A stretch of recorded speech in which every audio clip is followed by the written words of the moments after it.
நீங்க வரலாம், கும்பிடலாம், சந்தோஷமா நீங்க போகலாம். அதே மாதிரிதான் நானும் நானும் இங்க இருந்து லடாக் போனாலும் சரி, கேதார்நாத் போனாலும் சரி, பத்ரிநாத் போனாலும் சரி, ஹரிதுவார் போனாலும் சரி, ஆதி கைலாஷ் போனாலும் சரி, அது மட்டும் இல்லாம வந்து பாத்தீங்கன்னா நம்ம பூரி ஜெகநாத் கோயில் போனாலும் சரி, அல்லது ஒரிசா போனாலும் சரி, மகாராஷ்டிரா போனாலும் சரி, இந்த மாதிரி எந்த மாநிலங்கள் போனாலுமே இந்த சட்டம்ங்கிறது ஒண்ணுதான். ஆனா அவங்க கும்பிடுற வழிபாட்டு முறைகள் மட்டும்தான் மாறி இருக்கும். சரிங்களா? சரி, ஓகேங்க. இந்து அறநிலைத்துறை அப்படிங்கிறது வந்து பாத்தீங்கன்னா முதல்ல எப்ப தமிழ்நாட்டுல கொண்டு வராங்க அப்படிங்கறத நீங்க தெரிஞ்சுக்குவாங்க. இந்தியாவுல எப்ப கொண்டு வந்தாங்க அப்படிங்கிறதும் நீங்க தெரிஞ்சுக்குவாங்க. அதாவது நம்ம வரலாறுங்கிறது ரொம்ப பெருசு.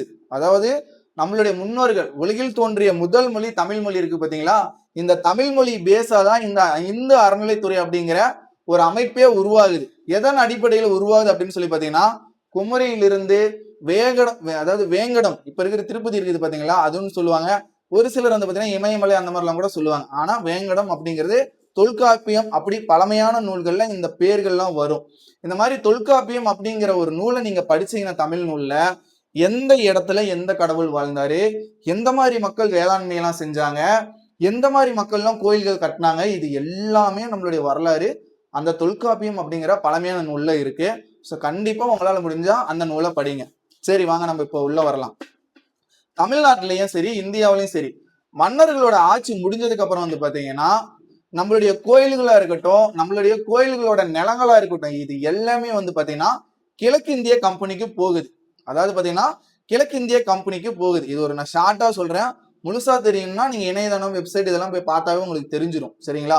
கிழக்கிந்திய கம்பெனிக்கு போன உடனே அவங்க என்ன பண்றாங்க அப்படின்னு சொல்லி பாத்தீங்கன்னா 1817 முதல் முறையா கிழக்கிந்திய கம்பெனி ஒரு சட்டத்தை உருவாக்கி கோயில்களோட நிலமா இருக்கட்டும், கோயில்களுடைய சொத்துக்களா இருக்கட்டும், அது மட்டும் இல்லாம கோயில்கள் இருக்கக்கூடிய நகைகளா இருக்கட்டும், சிலைகளா இருக்கட்டும், இது எல்லாமே எடுத்து பராமரிச்சுட்டு வராங்க ஒரு பேஸான ஒரு சட்டத்தின் அடிப்படையில. அதுக்கப்புறம் 1858, அதாவது பாத்தீங்கன்னா 1858ல அது வந்து பாத்தீங்கன்னா அப்படியே பிரிட்டிஷோட கைக்கு போகுது. அதாவது பாத்தீங்கன்னா ஆங்கிலேயர்கள் கைக்கு போகுது. அவங்களுக்கு வந்து பாத்தீங்கன்னா இந்தியாவுல கடுமையான எதிர்ப்பு இருக்கு. இந்தியா முழுக்குமே கடுமையான ஒரு எதிர்ப்பு இருக்கு. அவங்க என்ன பண்றாங்கன்னா இந்த கோயில்களை வச்சு நம்ம ஒரு நல்ல பேர் வாங்கலாம் அப்படின்னு சொல்லிட்டு அவங்க வந்து பாத்தீங்கன்னா ஒரு சில முறைகள்லாம் கொண்டு வராங்க. இந்தந்த கோயில் இந்தந்த இடத்துல இருக்கணும், இந்தந்த செக்ஷன் கொண்டு வரணும், இந்தந்த மாதிரி இவங்க எல்லாம் இதை பாதுகாக்கணும், இந்தந்த மாதிரி எல்லாம் வரி இருக்கு, இவ்வளவு ஏக்கர் நிலம் இருக்கு, இந்த மாதிரி ஒவ்வொரு கோயிலும் அவங்க ஒவ்வொரு செக்ஷனா கொண்டு வராங்க. அவங்க வந்து பாத்தீங்கன்னா அதுக்கப்புறம் 1920ல இந்தியாவுல ஒரு முதலமைச்சர் வராரு.